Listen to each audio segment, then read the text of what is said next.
আসসালামু আলাইকুম ওরহমতুল্লাহি ওবরাকাতু। আজ আলোচনা করা হবে শবে বরাত সম্পর্কে কিছু প্রচলিত ভুল ও তার সঠিক উত্তর। শবে বরাত সম্পর্কে মূল ধারণা: 15 শাবানের রাত অর্থাৎ 14 তারিখ দিবাগত রাতকে আমরা শবে বরাত বলে থাকি। হাদিস শরীফে এ রাতকে লাইলাতুন নিসফি মিন শাবান বলা হয়েছে। এ ব্যাপারে সঠিক ও ভারসাম্যপূর্ণ মতামত হলো, সম্মিলিত কোনো রূপ না রেখে, বিশেষ কোনো পন্থা অবলম্বন না করে এ রাতে বেশি বেশি ইবাদত করা সহিহ হাদিস দ্বারা প্রমাণিত। এ রাতকে অন্য সব ধরনের রাতের মতো মনে করা এবং এ রাতের ব্যাপারে যাবতীয় হাদিসকে জয়ীফ মনে করা যেমনি ভুল, তেমনি এ রাতকে শবে কদরের মতো মর্যাদাপূর্ণ মনে করা অথবা শবে কদরের চেয়েও বেশি মর্যাদাপূর্ণ হিসাবে আখ্যায়িত করাও ভিত্তিহীন এবং ভুল। বাড়াবাড়ি এবং ছাড়াছাড়ি কোনোটি উচিত নয়।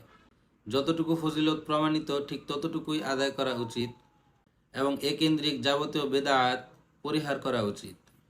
আমাদের দেশে ছোট ছোট অনেক বই পুস্তিকায় শবে বরাত এবং শবে কদর সম্পর্কে বলা হয় যে এ রাতে বিশেষ কোনো নামাজ রয়েছে কিনা, বা এ সকল বইয়ে এই দুরাতকে কেন্দ্র করে বিশেষ বিশেষ নামাজের ব্যাপারে অনেক ভ্রান্তি কথা ছড়ানো হয়ে থাকে।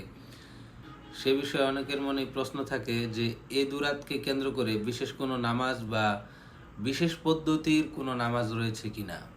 উত্তর: এই দুরাতের জন্য বিশেষ পদ্ধতির কোনো নামাজ নেই। সবসময় যেভাবে নফল নামাজ আদায় করা হয় সেভাবেই আদায় করবে এবং যে সূরা দিয়ে সম্ভব সে সূরা দিয়েই নামাজ আদায় করবে। ঠিক তদ্রূপ অন্য কোনো আমলের বিশেষ কোনো পদ্ধতি এই দুরাতকে কেন্দ্র করে নেই। কোরআন তেলাওয়াত, জিকির আজগার, নফল নামাজ যে পরিমাণ সম্ভব হয় তা নিজ নিজে আদায় করবে।